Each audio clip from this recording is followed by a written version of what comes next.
안녕하세요, 유니치입니다. 이번 영상에서는 물체를 움직이는 다양한 방법들에 대해 알아보고 미리 제가 작성해둔 예제를 살펴보며 설명드리는 내용이 되겠습니다. 움직임을 표현하는 방법에는 여러 가지가 있지만 그 중에 직접 이동, 물리, 애니메이션 등을 이용하여 각각의 특성들을 살펴보며 이해하는 과정이라고 보시면 될 것 같습니다. 바벨론 JS 홈페이지에 들어가셔서 햄버거 버튼 누르고 Learn 항목으로 가시면 블로그가 있거든요. 이걸 눌러서 이동을 해주시면 다음과 같이 미디엄 페이지가 나옵니다. 그 중에서 Having Fun with Linear Interpolation July 10th니까 저번 달 10일에 올라온 글이 하나 있습니다. 네. 번역해 보자면 선형 보관을 즐겨보세요 정도? 네. 밑으로 내려보시면 리니어 인터폴레이션이 뭔지 그리고 어떤 방식으로 쓰는지에 대한 예제들이 설명과 함께 작성이 되어 있습니다. 중간중간에 이렇게 플레이그라운드 링크가 있으니까 직접 들어가셔서 코드도 확인해 보시고 결과물이 어떤지도 직접 이런 식으로 체험해 보실 수 있고요. 네. 이런 거 참고하시면 될 것 같고 다시 돌아와서 제가 왜 유튜브를 시작했는가에 대해 설명하는 영상이 제 첫 번째 유튜브 영상이었거든요. 그 영상에서 제가 3D 관련된 지식을 공유 드리고자 한다라고 말씀을 드렸었는데 거기에서 아까 본 블로그에 있던 인터폴레이션과 관련된 내용이 포함되어 있어서 이제 때가 됐구나 싶어서 들고 오게 되었습니다.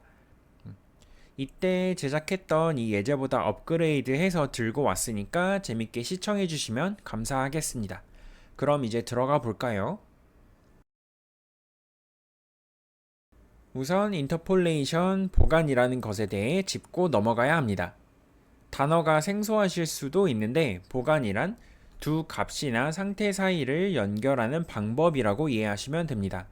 저희는 이걸 이용하여 두 지점 사이를 자연스럽게 이동시키는 데 사용할 예정입니다. 수식은 아래와 같이 이런 식으로 이제 구성이 되어 있는데 알고 계시면 도움이 되겠지만 수험생처럼 굳이 외우실 필요까지는 없을 것 같습니다. 보관에서도 럴프, 리니어 인터폴레이션이라는 게 있는데요. 한글로 하면 선형 보관 정도입니다. 두 값 사이를 일정한 비율로 직선 경로를 따라서 이동하기 때문에 리니어라는 단어가 붙은 거고요. 앞서 설명드린 것처럼 두 값 사이를 일정한 속도로 직선으로 이동합니다. 우측 수식에 여기 A는 스타팅 포인트, 그 다음에 B는 엔드 포인트, 혹은 타겟, 데스티네이션, 혹은 A를 departure, B를 arrival 등등 많은 표현을 쓰는데 어쨌든 A, B는 이제 출발과 도착을 나타내는 그 지점이고 이 T는 시간을 나타냅니다. 네. 이 T는 0부터 1까지의 값을 갖는데 T 값이 0일 때 시작점 A 그리고 1일 때 끝점 B에 도달합니다. 선형이다 보니 움직임이 일정하며 가속이나 감속 없이 진행이 됩니다. 이 럴프는 바벨론의 이제 스칼라 쪽에 내장이 되어 있어서 이런 식으로 사용하시면 됩니다. 여기서는 t, 타이밍이 amount라는 파라미터로 사용되고 있습니다. 선형이 있다면 슬러프도 있는데요. spherical linear interpolation으로 구면 선형 보관이라고 합니다. 두 방향 벡터 사이의 곡선 경로를 따라 일정한 속도로 이동합니다. 그렇기 때문에 회전 또는 방향 벡터 보관에 사용이 되고 두 벡터 사이를 일정한 각속도로 이동하므로 회전하는 물체나 방향이 자연스럽게 변화합니다. 그리고 러프와 달리 두 벡터 사이의 최단 경로를 따라 이동합니다. 간단하게 정리를 해보자면 러프는 카메라의 이동, UI의 애니메이션, 캐릭터 이동 등에 사용되고 슬러프는 3D 오브젝트의 회전, 카메라의 방향 전환, 애니메이션에서 방향 보관 등에 사용이 됩니다. 각각 직선 이동이나 크기 변화, 그리고 얘는 회전이나 방향 변화 등에 사용이 된다고 보시면 됩니다. 추가적으로 스무스 댐프라는 개념도 있는데요. 부드러운 감속 보관 방법으로 특정 목표 값에 점점 느려지면서 접근하게 됩니다. 그렇기 때문에 부드럽게 멈추게 되고요. 마찬가지로 A, B, V, current velocity, t는 타임인데 t 값이 0일 때 시작점 A, 1일 때 끝점 B에 도달합니다. 카메라가 특정 목표를 부드럽게 따라갈 때 사용되곤 합니다. 이 앞서 학습한 내용을 바탕으로 구현한 예제를 직접 확인해 보시죠.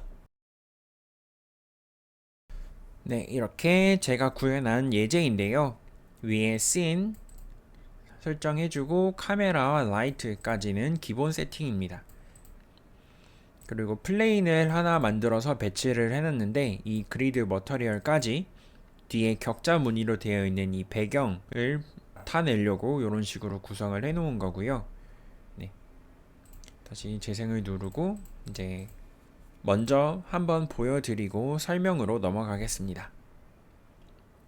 스페이스바 키를 누르면 이제 이동이 시작이 되는데요.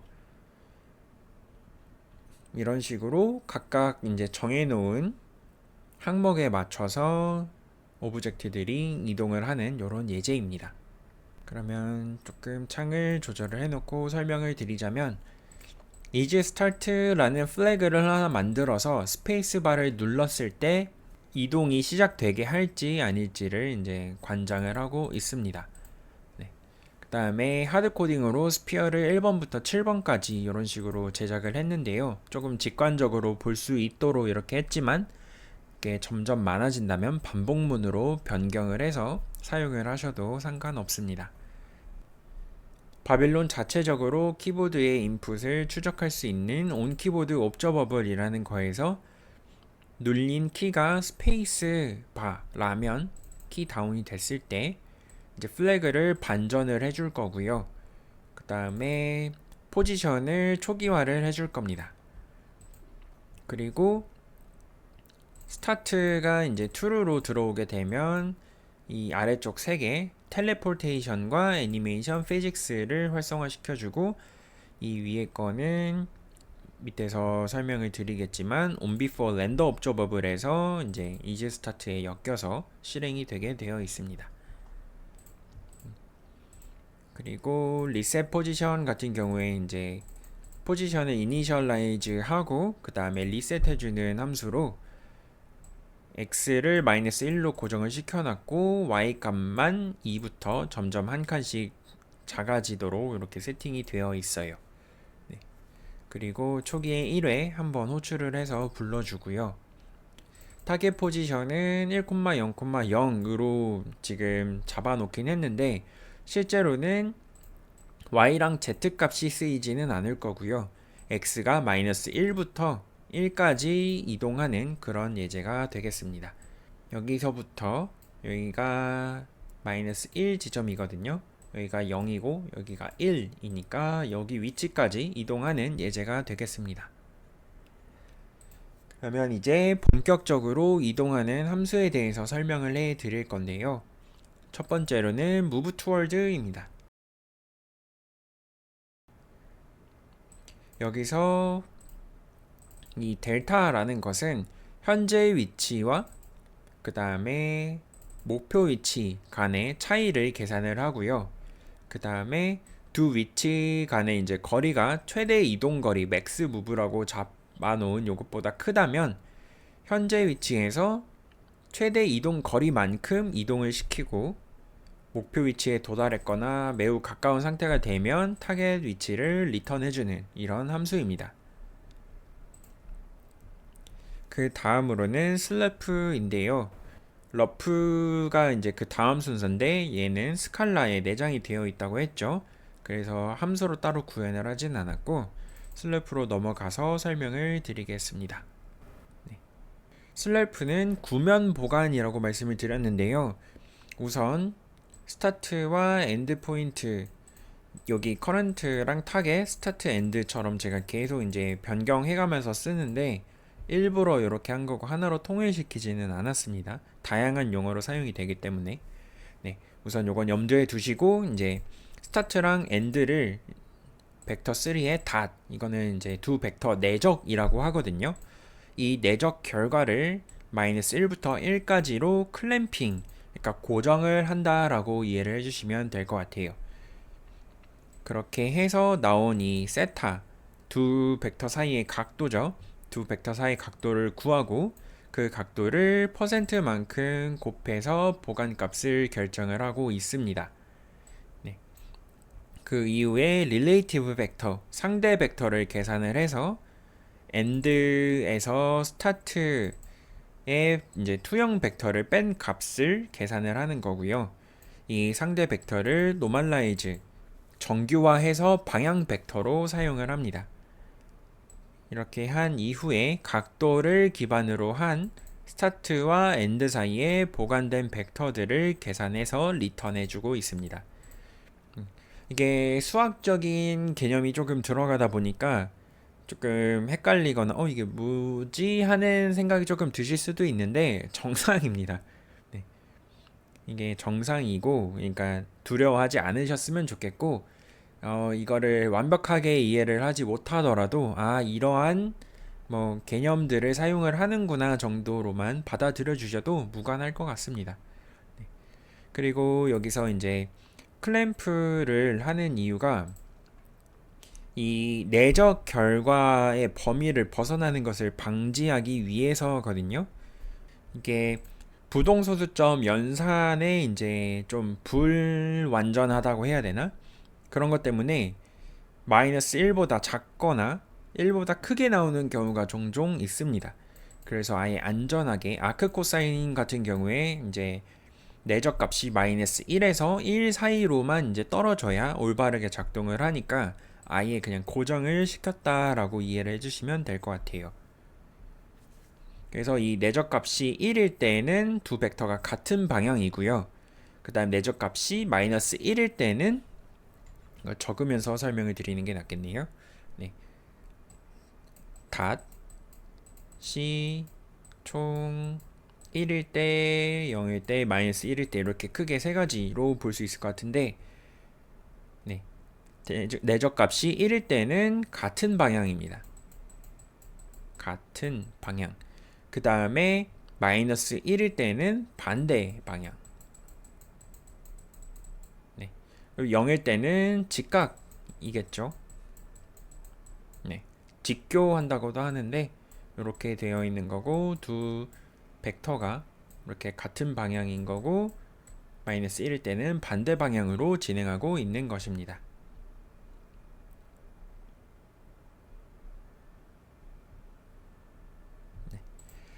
그 다음으로는 스무스 댐프인데요. 요거는 부드럽게 목표 위치로 이동하기 위한 방법이라고 말씀을 드렸죠. 그 다음에 감속을 하면서 멈추도록 이제 제어가 된다고 말씀을 드렸습니다. 네. 그래서 current 현재 위치, 타겟 목표 위치, current velocity 현재 속도, 그 다음에 스무스 타임은 얼마만큼 부드럽게 목표 위치에 도달할 건지 결정하는 시간이라고 보시면 되고, 그 다음에 델타 타임은 프레임 간 시간 차이입니다. 움직임을 일정하게 유지하기 위해서 사용하는 거고요. 네. 이제 스무스 타임 같은 경우에는 0.00001부터 스무스 타임까지 맥시멈 값을 잡아서 이제 넘겨주고 있는데 스무스 타임이 0이 되면 계산에 문제가 생길 수가 있기 때문에 옆에 주석으로 달아놓은 것처럼 0이 되는 것을 방지하기 위해서 최소값을 0.0001로 충분히 크지는 않지만 0보다는 확실히 큰 값, 네, 수로 잡아두게 되었고 그 다음에 오메가는 옆에 적혀 있는 것처럼 angular frequency, 각 주파수를 나타내는 변수입니다. 이 값은 이제 목표 위치로 이동 속도를 제어하는 데 사용이 될 겁니다. 목표 위치로의 이동 속도를 제어하는 데 사용됩니다. 그리고 오메가에 이제 델타 타임을 곱해서 x라는 변수를 잡아주고 exp는 이제 감쇄 효과, 속도가 줄어드는 그 효과를 위한 계산이고 얘는 댐핑 팩터라고 보시면 될 것 같아요. 네. 그래서 얘는 이런 식으로 조금 설정이 되어 있고, 네. 체인지는 현재 위치와 타겟 위치 간의 차이를 계산을 해서 이제 담아주고 있고, 그거를 이용해서 현재 속도와 목표로부터 차이를 기반으로 해서 새롭게 갱신된 속도를 템프에 넣어주고 있습니다. 이 속도는 현재 위치에서 얼마나 더 빨리 이동할지를 결정한다고 보시면 될 것 같아요. 네. 그리고 나서 current velocity를 이용해서 이제 새로운 속도를 계산해 업데이트를 해준다고 보시면 되고요. 이 단계에서 이제 그 속도는 점점 줄어들면서 부드럽게 목표 위치에 접근한다고 보시면 될 것 같아요. 마찬가지로 부드러운 감속을 기반으로 새로운 위치를 이제 리턴해주고 있습니다. 네. 이렇게 해서 크게 이제 네 가지 중에 러프 빼고 세 가지에 대한 설명을 드렸고요. 그 밑에는 GUI 관련해서 각각 스피어들이 어떤 역할을 하고 있는지 라벨을 달아주기 위해서 제작한 바빌론의 GUI 섹션입니다. 그러고 이제 아까 말씀드린 것처럼 on before land observable에서 델타 타임 엔진의 get 델타 타임을 이용을 해가지고 항상 일정한 속도대로 진행이 될 수 있도록 델타 타임을 일단은 설정을 하고요. 그 다음에 위에서 정해놓은 함수에 맞춰서 인자값들을 넘겨주고 있습니다. 네. 러프 같은 경우엔 바빌론의 스칼라에 접근을 해서 러프로 들어가면 현재 위치와 이제 목표 위치 그리고 어마운트라고 설명을 드렸었죠. 네, 어마운트 얼마만큼 이동을 시킬 건지를 넘겨주게 되고요. 이렇게 해서 on before render observable 하나가 이제 완성이 됐고 그 밑에 이제 요거 세 개는 제가 따로 좀 추가를 한 내용들입니다. 이 텔레포테이션이라고 하는 거는 사실 말만 조금 거창해 보이는 거지 저희가 항상 3D에서 위치를 정할 때 쓰는 그 방식과 완벽하게 동일합니다. 스피어의 포지션의 X값을 원하는 목표의 X값으로 그냥 지정하는 거예요. 근데 이렇게 되면 현재 위치로부터 다른 것들은 다 부드럽게 이동을 진행을 하게 되는데 얘만 갑자기 여기에 순간 이동하듯이 뿅 하고 생겨버리게 되죠. 그래서 텔레포테이션이라고 이름을 지었습니다. 네. 그 다음으로는 애니메이션인데요. 애니메이션도 제가 이전 영상에서 한번 다뤘었던 적이 있었죠. 그 트랜스포머에 나오는 옵티머스 프라임을 이제 마우스 스크롤로 애니메이션 작동하게 하는 거. 그 예제로 이제 애니메이션을 한번 소개를 드렸었는데요. 얘도 동일합니다. 이 애니메이션 이름은 일단 뭐 스피어 무브라고 지어놨고 그 다음에 프로퍼티 뭐를 얼마만큼 이라고 하기엔 조금 애매하고 어떤 항목을 제어를 할 건지 애니메이션에 적용을 할 건지 저희는 포지션의 X값을 이용할 거기 때문에 이런 식으로 이제 들어가고 그 다음에 이 세 번째 인자는 frame per second 그리고 뒤에는 뭐 데이터 타임, 루프 모드 등이 들어가게 됩니다. 그리고 실제로 얘가 어디서부터 어디까지 어떻게 할 건지는 그 다음 키에 들어 있는데요. 프레임이 0일 때는 현재 위치로부터 15프레임일 때 타겟 포지션의 X까지 포지션 X를 이동을 시킨다고 보시면 될 것 같습니다. 네, 그렇게 해서 애니메이션을 푸시를 해서 스피어에 넣어주고요. begin 애니메이션이라는 메서드를 통해서 애니메이션을 0부터 15프레임까지 from이고 to거든요. 네, 그리고 반복은 false로 해서 막아두었고요. 이렇게 되면 현재 위치로부터 그 다음에 목표 위치까지 애니메이션으로 이동을 하게 되는 것입니다. 근데 위에서 설명한 이 내용들 한 줄로 바꿔서 쓸 수 있거든요. 그게 바로 여기에 적혀 있는 Create and Start Animation 이라는 건데 얘도 마찬가지로 스피어 무브 이름 똑같이 지어졌고요. 객체 뭐를 어떤 프로퍼티를 애니메이션에 적용을 할 건지 스피어 6를 포지션 X 프로퍼티로 이동을 시킬 거고요. 얘도 frame per second, 그 다음에 얘는 total frame, 총 15프레임 동안 이동을 할 거라서 15로 적어 주었고, 여기도 from, 현재 위치로부터 target position 2 이렇게 적어 놓았고, 뒤에는 이제 constant, 아마 루프 모드일 거예요. 네, 룹 모드 이런 식으로 해서 들어가게 됩니다. 얘도 똑같이 재생을 하고 해보면 아까처럼 동일하게 이동을 하는 거를 확인하실 수 있습니다. 네. 그 다음 마지막으로 피직스인데요. 요 피직스에 대해서는 이제 자세한 설명은 제가 따로 파트를 구성을 해서 설명을 한번 드릴 거라서 그 개념 자체를 설명을 드리진 않을 것 같고요. 그냥 요런 게 있구나 정도로만 이제 받아들여 주시면 좋을 것 같습니다. 이 스타트 피직스에서는 apply force라는 메소드를 하나 만들었고요. 여기서는 현재 포지션으로부터 타겟 포지션의 x까지 차이를 구해서 절대값을 씌워준 걸 current distance에 넘겨 주었고요.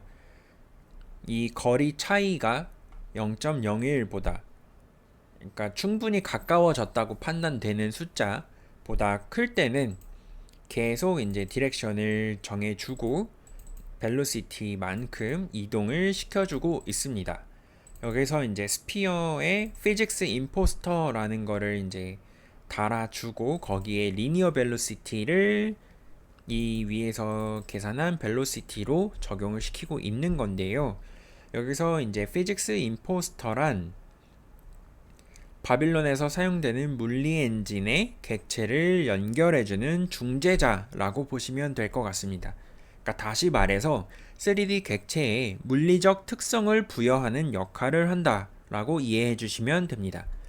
그래서 이 스피어의 피직스 임포스터를 아래쪽으로 잠깐 점프 뛰어서 넘어오시면 이런 식으로 피직스 임포스터는 오브젝트를 이제 명시해주고 그 뒤에는 어떤 임포스터를 쓸 건지, 스피어라서 스피어 임포스터라는 걸 썼고요. 뭐 박스도 있고 다른 형태의 임포스터들도 존재합니다. 그 다음에는 이제 옵션 같은 게 들어가는데 질량 정도만 우선은 세팅을 해 두었고, 이런 식으로 피직스 임포스터를 만들어서 스피어에 할당해 주고 있습니다. 그렇게 해서 이렇게 스피어의 리니어 벨로시티를 세팅을 했고, 그 다음에 0.01보다 작은 경우, 그러니까 목표 지점까지 충분히 가까워졌다고 판단이 되는 경우에는 이 스피어의 포지션 X를 타겟 포지션의 X로 아예 고정을 시켜버리고 있어요. 그렇게 하고 이제 피직스 임포스터에 있는 리니어 벨로시티나 앵귤러 벨로시티 같은 거를 제로로 세팅을 해줘서 이제 속도에 영향을 받지 않도록 지금 아예 고정을 시켜버리는 거고요. 그 다음에 더 확실하게 피직스 임포스터 자체를 끊어버리고 있습니다. 디스포즈 시켜서 이제 물리 특성을 받지 않게 삭제를 하고 있는 거고요. 이렇게 한 다음에 아예 이제 이 onBefore render observable에서 apply force observer를 삭제를 해버리고 있습니다.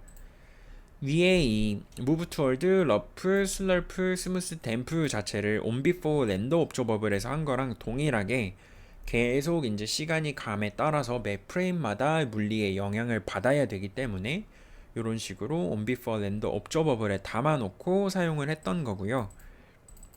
이거를 리무브 해주려면 이 특정 옵저버블을 찾아야 되기 때문에 변수에 담고 있는 겁니다.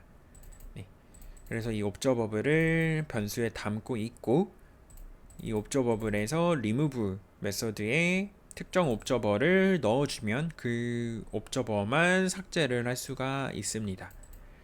이렇게 해서 이렇게 추가하고 삭제하는 피직스까지 구현이 되어 있고요. 다시 여기를 조금 요 정도 늘려서 초기화하고 재생을 해보면 이런 식으로 각각 스피어마다 움직이는 게 뭐 비슷하게 보이는 것도 있고 다르게 나오는 것도 있고 하죠.